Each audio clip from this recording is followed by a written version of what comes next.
수구초심이란 말이 있습니다. 여우가 죽을 때 자기가 태어났던 굴이 있는 방향을 향하여 고개를 들고 죽는다는 뜻입니다. 이 수구초심의 의미는 누구든지 일생을 살아가는 과정에 자기가 출생하고 성장한 배경이 되는 그 고향을 망각할 수가 없다는 것을 상징합니다.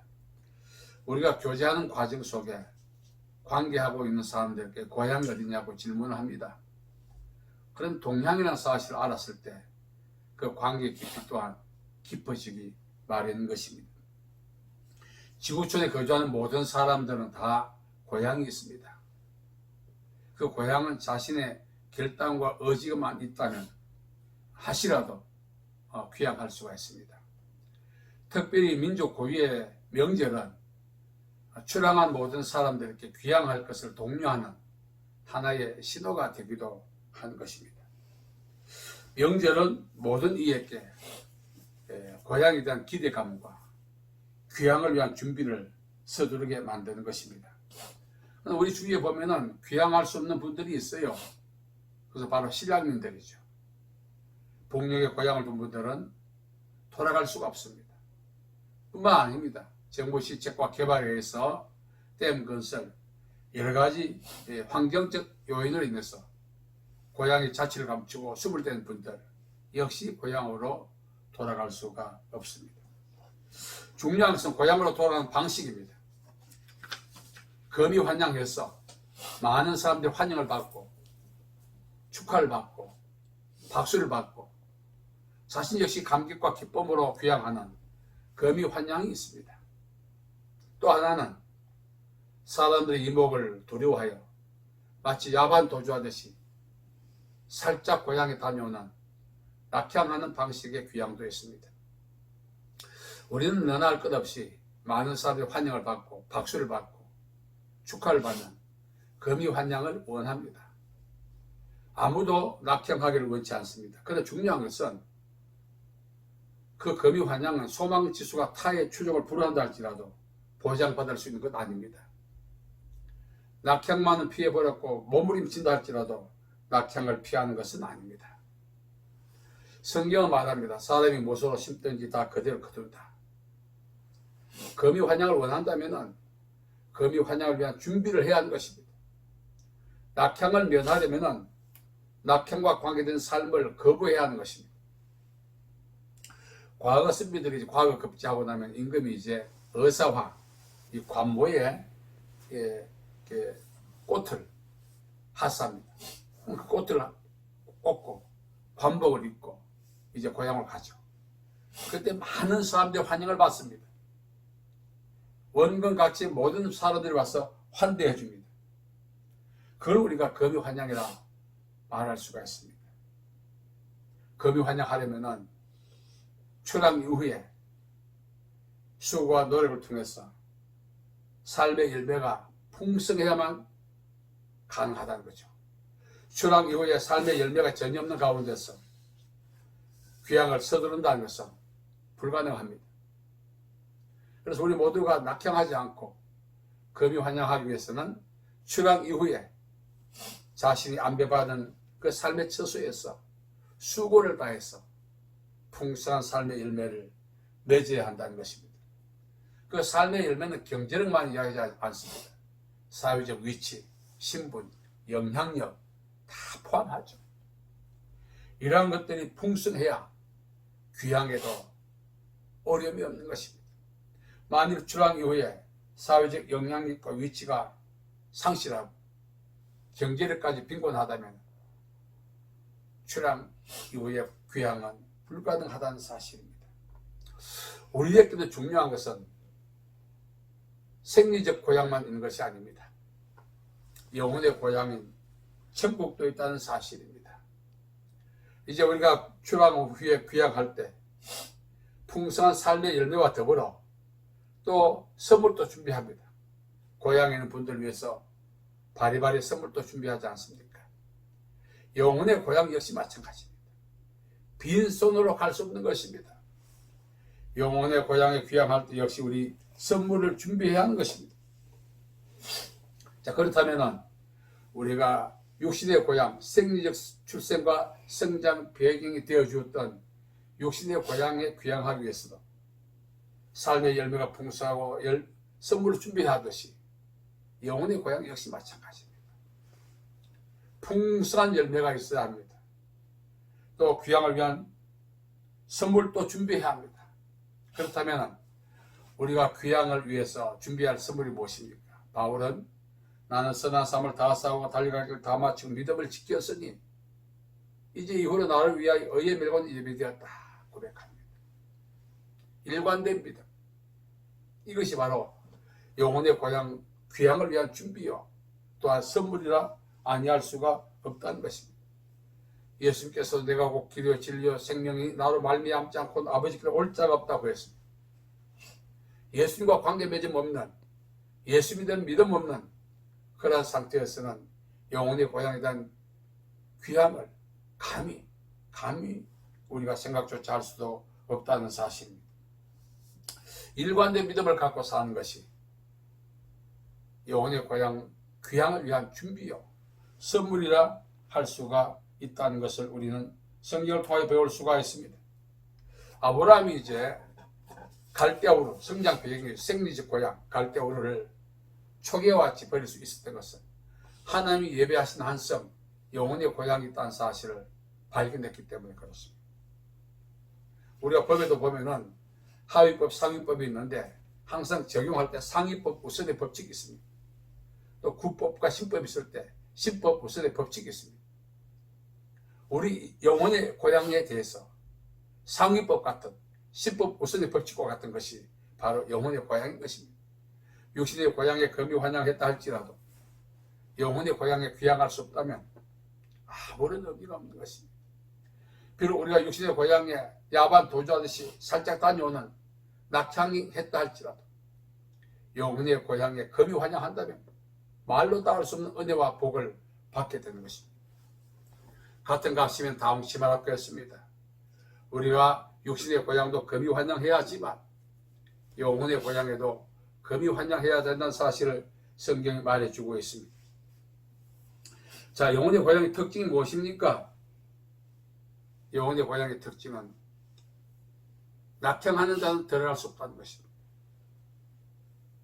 생리적 고향의 낙향은 출항 이후에 안배받은 삶의 위치에서 실패한 사람을 이야기합니다. 천삼병 시인이 그렇게 말했습니다. 우리 세상살이를 세상에 소풍 나왔다. 참 적절한 표현입니다. 우리 역시 세상살이는 영혼의 고향에서 출항한 것입니다. 세상으로. 이 출항한 세상에서 믿음으로 살아서 삶의 질이 풍성해야만 영혼의 고향에 귀향할 수가 있다는 것입니다. 우리가 이제 정치적으로 이제 신앙인들을 이제 북한 고향에 다녀오기 위한 여러 가지 시도와 노력들이 있었습니다.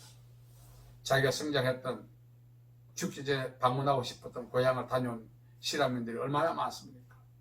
그들이 감격이 어떠했겠어요? 죽을 때까지 꿈에도 그리던 그 고향을 방문했을 때 그 감격.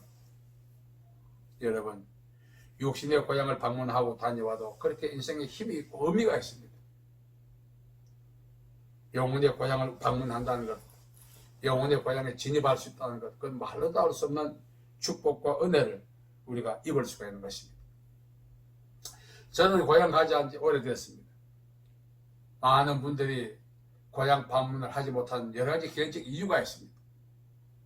그 중에 하나가 말씀드린 것처럼 낙향만은 피하기 위해서입니다.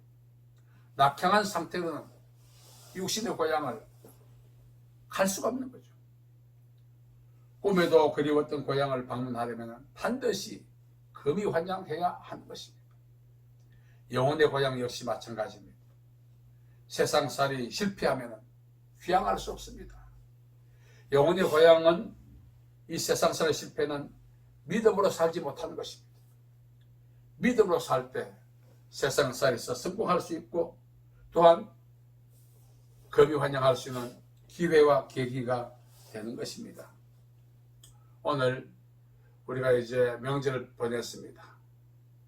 고향을 다녀오고 나면은 또 노동도 풀리고 또 때로는 원기도 충전하고 마음이 부드러워지기도 하고 기쁨이 영원히 오래 갑니다. 더 중요한 것은 영혼의 고향입니다. 우리에게는 출생과 성장 배경이 되어준 생리적 육신의 고향만 있는 것이 아니라는 사실입니다. 그 육신의 고향을 위해서 얼마나 많이 준비합니까? 제가 이제 고등학교 다닐 때입니다. 제 친구 하나가 이제 기획기에 출퇴했어요. 그래서 요식업에 종사하고 있었습니다. 돈을 받는 역시 고향으로 붙였어요. 부모와 또 형제들이 먹고 살려고. 자신은 설 것이 없었죠. 그런데 전략하고 저축해서 왜 그렇게 하냐고 물었더니 명절날 고향 오려고. 여러분, 참 저축하고 전략하는 것, 그 객지가 얼마나 힘들겠어요. 그럼에도 불구하고 참고 저축하는 것은 고향 방문을 위한 준비였던 것입니다. 와서 오래 삽니까? 명절 뭐 하루 이틀 살다가도 다시 복귀하는데 하루 이틀의 준비를 위한 고향 방문도 1년 동안 전략하고 저축하더라고요. 우리 역시 영혼의 고향을 방문하기 위해서는 반드시 준비할 선물이 있습니다.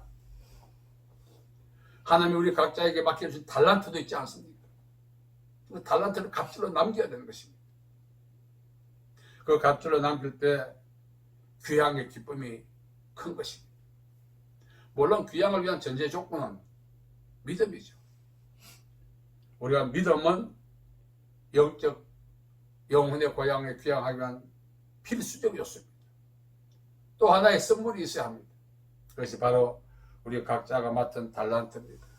하나님이 나에게 준 달란트에 충성했느냐? 불성실했느냐? 충성할 때 귀향의 기쁨이 더 커지는 것입니다. 그래서 우리는 일관된 믿음으로 살아야 하고 하나님이 맡겨준 직분과 사역과 달란트를 값지로 남기는 충성된 삶을 살아야 영혼의 고향에 넉넉히 진입할 수 있는 은혜를 받는 것입니다. 명절날 제가 많은 사람들이 왕래를 봅니다. 얼마나 불편했겠어요. 고속도로에서 정치하면서 그런 고난을 겪고도 고향을 방문하지 않습니까? 왜? 1년에 얼마 안 되는 날이지만 고향 방문이 생에 큰 유익과 기쁨과 힘을 주기 때문에 그렇습니다. 영혼의 고향은 이제 우리가 가면 돌아오지 못합니다. 완전한 복귀죠. 그 고향을 위한 준비를 우리는 서둘러야 하는 것입니다. 말씀드린 것처럼 믿음으로 살아야 합니다. 그리고 하나님께 나에게 주신 은사와 달란트와 직분과 사역을 충성해서 값줄로 남겨야 하는 것입니다. 그렇게 할 때 우리가 영혼의 고향에 넉넉히 진입할 수가 있습니다. 아브라함은 이 갈대아 우르는 세계의 중심지입니다. 어쩌면 세계의 군주로 자처할 수 있었습니다. 그럼에도 불구하고 기꺼이 던져버릴 수 있었던 것은 영혼의 고향에 비하면 세계의 주인이 되고 세계의 판도를 쥐락펴락한다 할지라도 영혼의 고향에 진입하지 못한다면 아무런 의미가 없다는 것을 알았거든요. 세상 살이도 잘 살아야 합니다. 그러나 그 잘 삶이 영혼의 고향에 진입할 수 없는 그런 상황이 된다면 타의 추적을 불허한 그런 삶도 아무런 의미가 없는 것입니다. 다시 한 번 더 말씀드립니다. 육신의 고향에 낙향한다 할지라도 영혼의 고향만큼은 낙향하지 말아야 하는 것입니다. 반드시 우리는 일관된 믿음과 충성을 통해서 영혼의 고향에 넉넉히 금이 환영하는 축복을 우리는 반드시 누려야 하는 것입니다. 그래서 하나님은 오늘 우리에게 말씀하고 있습니다. 아브라함이 하나님이 지으실 한 성을 바라보았습니다. 영혼의 고향이 있다는 사실을 아는 순간부터 그 고향에 복귀 위한 준비를 하는 순간부터 인생은 겸손해지게 되고 신실해지게 되고 책임감 있게 살게 되는 것입니다. 오늘 많은 사람들이 노세 젊어서 늙어지면 못 오다니 한 번 가면 못 온다 이러한 사실을 알고도 영혼의 고향 위한 준비를 하지 않습니다. 오늘 우리는 육신의 고향 방문을 위해서도 준비했듯이 영혼의 고향을 위한 준비도 서둘러야 하는 것입니다. 믿음으로 사시기 바랍니다. 충성을 다하시기 바랍니다. 그렇게 해서 영혼의 고향에 넉넉히 진입하는 은혜와 축복을 우리 모두가 누릴 수 있기를 간절히 바랍니다. 기도하겠습니다. 하나님 아버지, 은혜와 사랑을 감사합니다. 육신의 고향 방문을 위한 준비도 있었습니다. 그러나 영혼의 고향을 위한 준비도 서두를 수 있는 복된 기회가 될 수 있도록 저희들께 은혜와 복을 더하여 주옵소서. 믿음으로 일관하게 하시고 충성을 다하게 해주시어서 영혼의 고향에 금이 환영하는 저희들 댁에 복 내려 주옵소서. 예수님의 이름으로 기도하옵나이다. 아멘.